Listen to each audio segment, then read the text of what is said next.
નમસ્કાર મિત્રો, ફરીવાર આપણા નવા વિડીયોમાં તમારું સ્વાગત છે।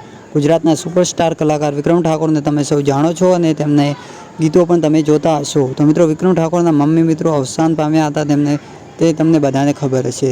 મિત્રો, હાલમાં મિત્રો વિક્રમ ઠાકોરે તેમના મા માટે એટલે મમ્મી માટે પણ તેમને સોંગ ગાયું છે, તે પણ સાંભળી શકો છો। અને મિત્રો, આ વિક્રમ ઠાકોરનો વિડીયો સોશિયલ મીડિયા પર ખૂબ જ રીતે વાયરલ થઈ રહ્યો છે, તે પણ તમે જોઈ શકો છો। અને મિત્રો, આ ચેનલ પર નવા હોતા હશે, ચેનલને સબસ્ક્રાઈબ પણ કરી નાખજો। ડગલે ને પગલે મને માં ઘણી યાદ આવે ડગલે ને પગલે મને માં ઘણી યાદ આવે કદી ના ભૂલું મમતા તારી હું કદી ના ભૂલું મમતા તારી